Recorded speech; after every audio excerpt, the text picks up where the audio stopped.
My name is Katrina Reyes Zahorik. I am a nurse, an ER nurse, a lactation consultant, and a soon-to-be nurse practitioner. I've been helping mommies and babies breastfeed since 2008.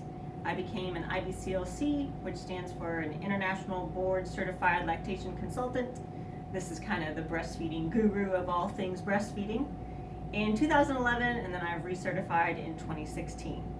Today we're going to do some very basic tips on how to get breastfeeding off to a good start. I'm going to give you 5 tips. We're going to talk about myths and truths, and then of course our contact information is up here. Stay tuned, because throughout the video we're going to be giving away some prizes, and you're going to have to email me with some secret word phrases, so keep watching. So first and foremost, we want to get breastfeeding off to a good start. Okay, how do we do this?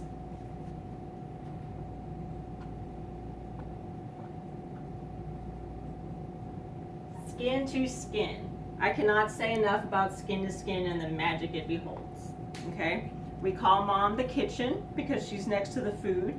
We call dad the living room. Okay? Because sometimes they have a shag carpet on the chest, and sometimes they got food and drink nearby. Okay? So skin to skin. Mom can do it, dad can do it, grandma can do it. This is true skin to skin. Baby just in their diaper, laying on your chest. Mom's body will actually heat up to keep the baby warm. Dad's body, sometimes we just use a little bit of a blanket. But it works on both because all the baby wants to hear is a heartbeat, lungs, and voice sounds. And everyone has those. Okay?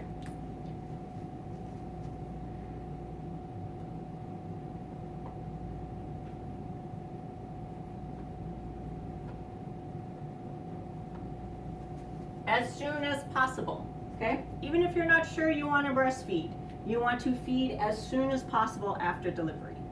Ideally, they talk about the golden hour, which is the first hour after birth.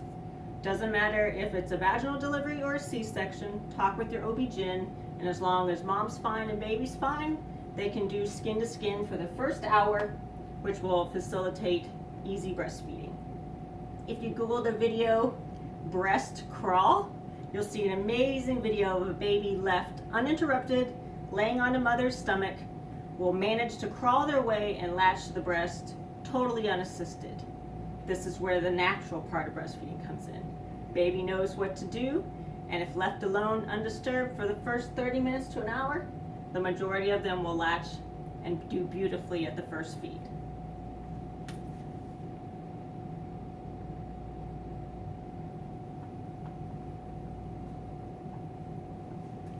You need a good latch.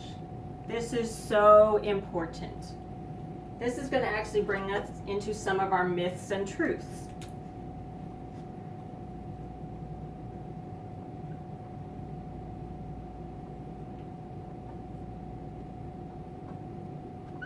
So, myth number 1 that goes along with good latch. Breastfeeding hurts. No!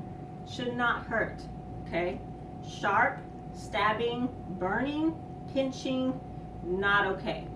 If you feel any of those, make sure you get one of the lactation consultants to come in and help you while you're in the hospital. If you go home and you still feel any of those, make sure you get a lactation consult.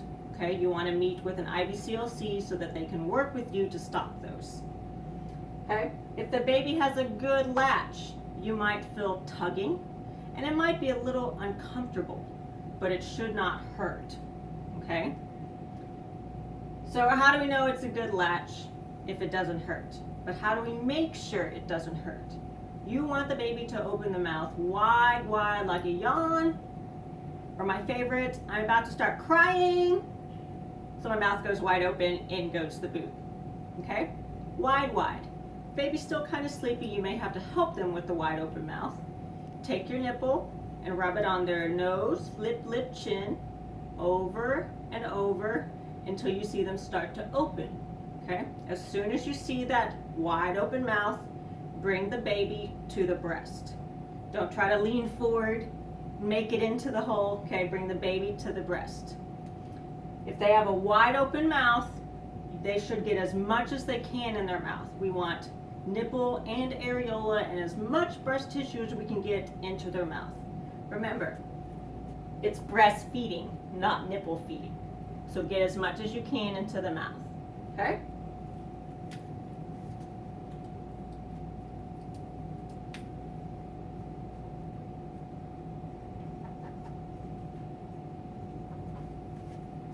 feed often. I cannot stress this enough, okay? There is no magic number in the beginning. There is no magic time.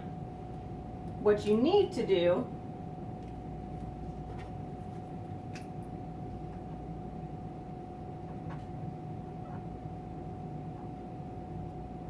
feed on demand, okay? The baby's gonna tell you when they're hungry. They put their hands to their face. They start smacking their lips. They look left and right. You may see their eyes flutter if they're still sleeping. Okay, crying is a late feeding cue. You have missed all the other feeding cues if baby is crying now that they're hungry. Okay, so feed on demand. Anytime you see these feeding cues, put the baby to the breast. Okay, the first 4 weeks of breastfeeding are considered practice. This is where you work all the kinks out. It's practice for mom, practice for baby, practice for your milk supply. Okay? We want to feed on demand when we see their feeding cues because that's only going to help your supply. If you're having problems seeing their feeding cues or they're just too sleepy and really not waking up,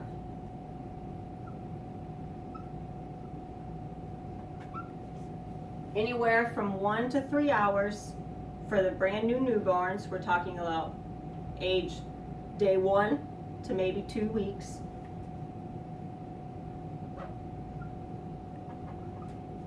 And by 2 weeks to age 1 month, you need to feed every 2 to 4 hours. But more importantly, you feed on demand. Okay? They're going to use breast milk for lots of reasons. Breast milk is a drink, it's a snack, it's a meal, and it's a buffet, and it's also for comfort, okay?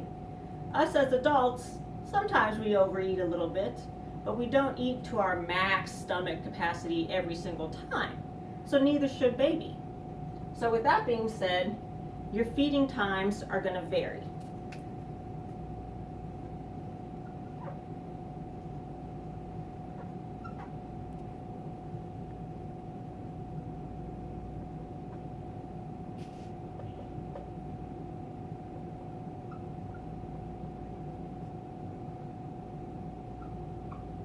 You may see that the baby eats for about an hour and then is hungry again in the next 2 hours. Or your baby may eat 10, 20, 30 minutes on one side, 10 minutes on the other, and then be satiated or asleep for the next 2, 3, 4 hours. All of this is normal. There is no hard and fast rule, okay, that your baby must eat for this amount of time. This amount of time is too long if you are feeding on demand and you are catching those feeding cues. So how do we know when baby's done eating?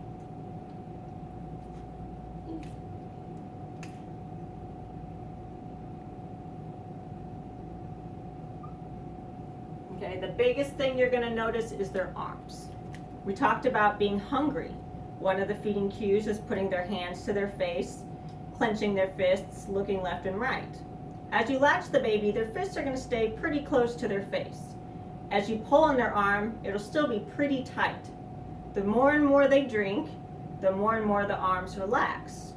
So if baby's arm is at their side, and you pick it up, and it's floppy, and baby's really not sucking anymore, it's a good sign baby's done and you can take them off and do that awesome skin to skin. Okay? So it's okay. It doesn't matter that your auntie's friend's cousin's kid eats 5 minutes and they're done. And my baby takes 30, 45 minutes and then is hungry an hour later and they eat another 20 minutes. You're not doing anything wrong, okay? Every baby is different.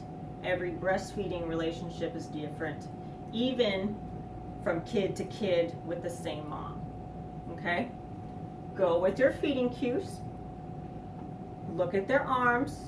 When they're floppy and relaxed, it's a good idea that baby's done, and it's okay to vary.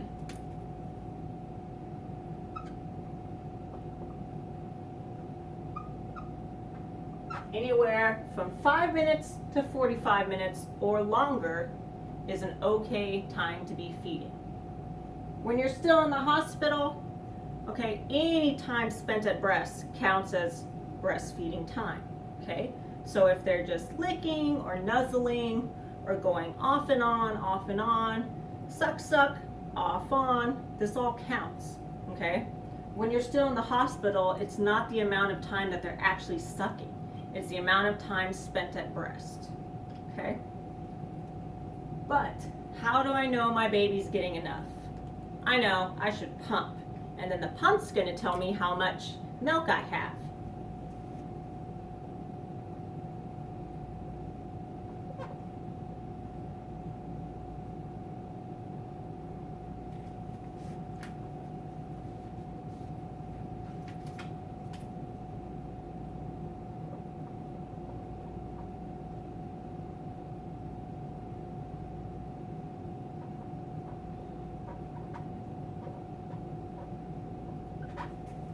So the pump output shows me how much milk I have. Wrong, okay?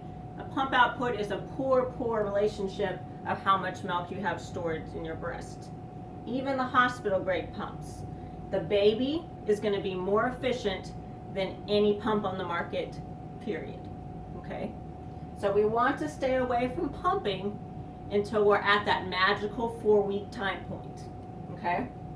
The magical 4 weeks, you've had time to learn how to feed, change positions, know what a good feed, good latch is.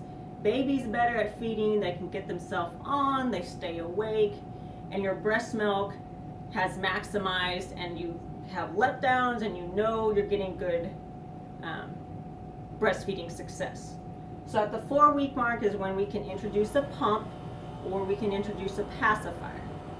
Now, NICU babies, I got a whole nother class for you guys.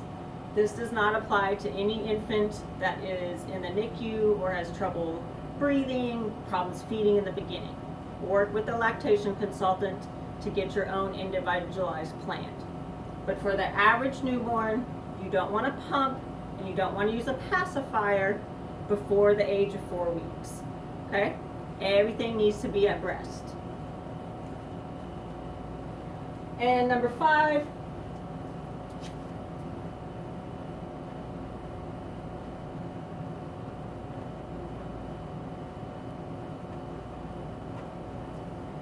trust your body, okay?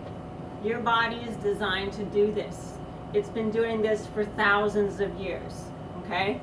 Yes, breastfeeding is natural, but it takes a little bit of help, a little bit of support, okay? We have a support group called Latch and Chat Breastfeeding Support. We're on Facebook. If you have any questions or comments, feel free to email me, latch.and.chat2016@gmail.com.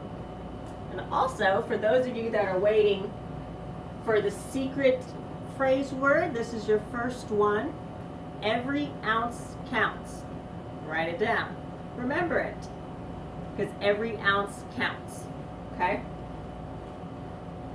So,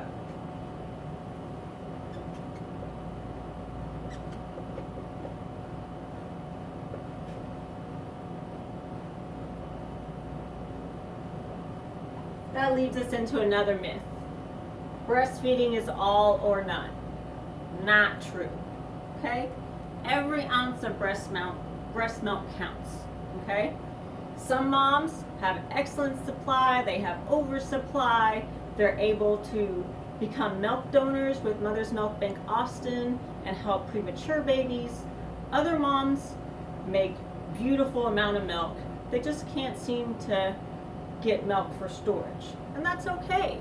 You don't have to have 400 ounces of milk in your freezer to be considered a successful breastfeeding mom, okay? You have enough for your baby. Trust your body, okay? There are very, very, very few reasons that women should not or cannot breastfeed, okay? Women that cannot, okay, work with a lactation consultant. Come to my class and you'll find out about the reasons we consider red flags to have a low milk supply, okay? So breastfeeding is not all or none. Everything counts, okay?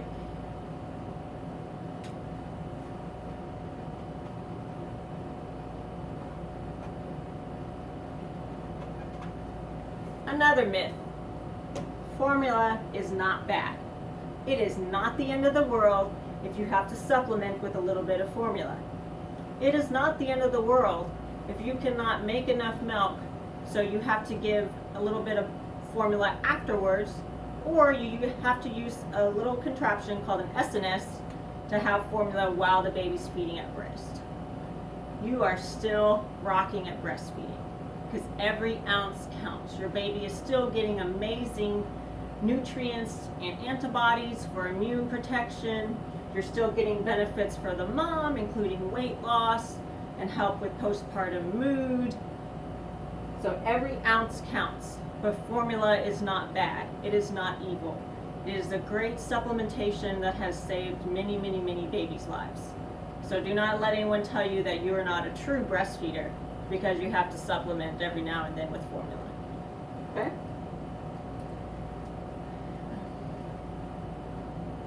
So, trust your body. It knows what it's doing. Okay? If you feed on demand, that is anytime you see the cues, or you feed, we call this with the clock, okay, your baby's going to be getting enough.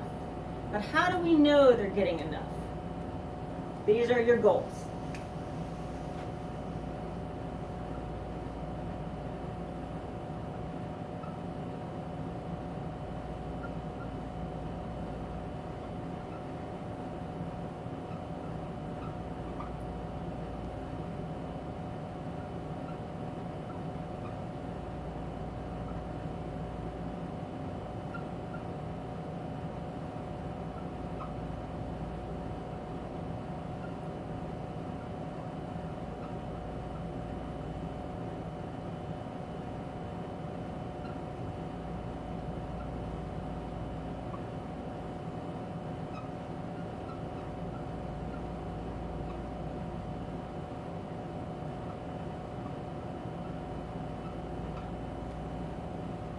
Your first goal is to be back to birth weight at 2 weeks. Okay? It is normal for a baby to lose weight in the hospital, especially if you're a C-section mom or you had an induced labor. They get just as much fluid as you do. You have extra fluid added, they have extra fluid. Okay? So don't freak out if the pediatrician has said, your baby's not back up to birth weight, they have too much weight loss, you need to supplement. Okay? Call the lactation consultant. There is a way to supplement with your own breast milk. Okay? Supplementation doesn't always mean it has to be formula. Okay? Your next goal is to double the birth weight by 6 months, excuse me. Back to birth weight at 2 weeks, double the birth weight at 6 months. Okay? Your baby will do this if you feed on demand when you see their feeding cues, or you feed every 1 to 3 hours the first 2 weeks, 2 to 4 hours from week 2 all the way forward. Okay? But how do I know how much they're getting? Come see me. Okay? We have Latch and Chat every Sunday. We have a scale, so we weigh the baby. You feed at breast, and then we weigh the baby again. For the people that have to have numbers, tangible numbers that they can see and write down, okay, that will give you a number. When you're at home, and if you don't have a fancy baby scale, or you live too far away to come to Latch and Chat, count their diapers, okay? As long as your baby is making their wet diaper goal, and they're meeting their developmental milestones, they're sitting up, they're rolling over, those things, they're going to meet their birth weight, their birth goals, because you're feeding on demand and you're feeding every 2 to 4 hours. Okay? This goes with a really good myth that is one of the most common problems I see with moms that are 2, 3, 4 months along and all of a sudden their supply tanks. This is what they've been told.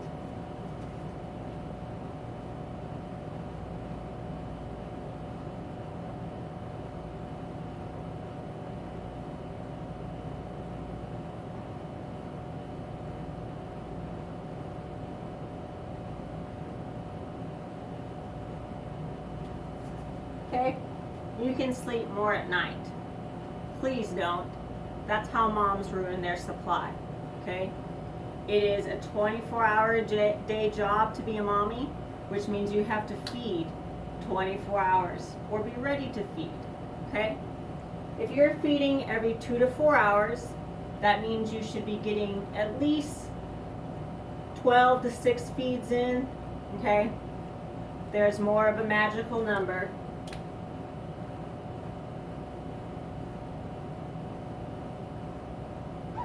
You should be doing at least, some moms do a whole lot more, 8 to 12 times a day, okay?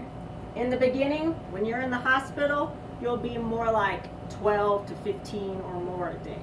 That's normal, okay? So please don't sleep through the night. I tell my mommies, set your alarm for every 4 hours. If the baby has not woken you up before the 4-hour point, go ahead, wake up, and get the baby up to eat, okay? As your baby gets older, we're talking 4, 5, 6 months or older, then maybe you can go 4, 5, 6 hours, okay? But the majority of moms will then feed more during the day because you still have to hit that number of 8 to 12 breastfeedings a day to keep your supply up.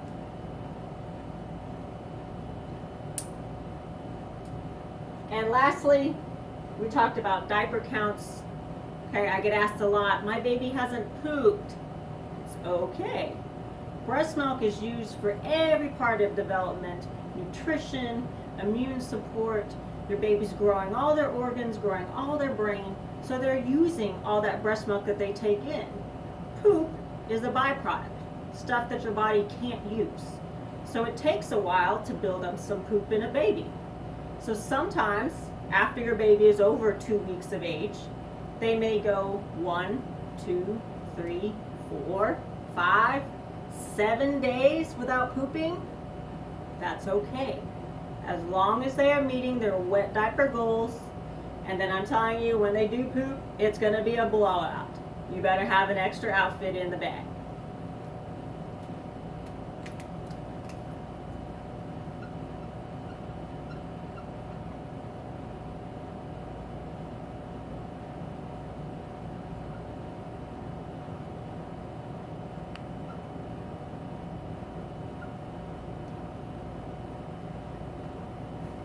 So they should be having a wet diaper for the number of days they are old.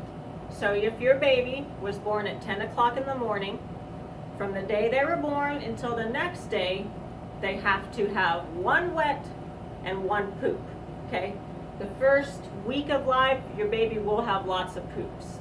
Remember, it's after about the 2-week point that sometimes the poops go less and less frequently. So in the hospital, they're going to give you a chart, or if you're having a home birth or a birth center birth, print off a chart from the internet that says diaper goals for breastfeeding babies. 1 wet diaper, 1 poopy diaper from day 1. That's 24 hours. Guess what? If your baby poops at birth, they hit their 1 poopy diaper required for the day. On day 2, they should have 2 wet diapers, 2 poopy diapers. Day 3, 3 wet, 3 poop, all the way to day 6. Once they hit day 6, they should continue to have at least 6 to 8 wet diapers. Now, some babies have huge saturation diapers, okay? Sometimes you can count that as 2, but ideally, you want to have at least 6 to 8 wet diapers. This is how you know they're getting enough, okay? If you have 6 to 8 wet diapers, you're going to meet your weight goals because you're feeding on demand, either with the feeding cues or you're feeding every 2 to 4 hours, okay? It does not matter how long they feed. It could go anywhere from 5 minutes to 45 minutes or longer, okay? So, if you missed phrase 1, you better rewind and find it because phrase 2 is liquid gold, okay? We call colostrum breastfeeding breast milk, okay, liquid gold. It does so many amazing things for your baby. It does so many amazing things for you, and it does so many amazing things for society and healthcare in general. Babies that breastfeed have less ear infections, less upper respiratory infections, less likely to have allergic allergies, less likely to have asthma. Okay, even if your baby and family are prone to these things, your infant has a chance of getting a lesser degree of the illness. Okay, for moms, you have a better chance of not getting breast cancer, not getting ovarian cancer. You can lose weight. You burn 500 calories a day just by sitting and feeding the baby. You don't even have to get up and go to yoga, go to workout class. Just feed your baby, okay? And moms that breastfeed tend to save anywhere from $1,200 to $1,600 a year by not having to buy any kind of formula, okay? Don't let people tell you that formula feeding is easier. It's not. The grass is not greener on the other side. Formula-fed babies have their own set of challenges. Formula-fed babies do not sleep longer, okay? They still require the same amount. Plus, you have to make bottles, okay? Pumping is just as good at feeding at breast if that's what you have to do, okay? Ideally, you feed at breast for as long as you want to, but pumping is a great way to continue your breastfeeding journey. Go ahead, follow us on Latch and Chat on Facebook, Latch and Chat Breastfeeding Support. Again, my name's Katrina. And make sure you find those 2 words if you email me. The first 2 people to email me are going to be getting a free shirt. You have your choice of the Bella Latch and Chat tank. We have 4 different colors. Or you can get one of the Latch and Chat mom designed breastfeeding Wordle. So rewatch the video, take notes, and email me latch.and.chat2016@gmail.com. Have a great night.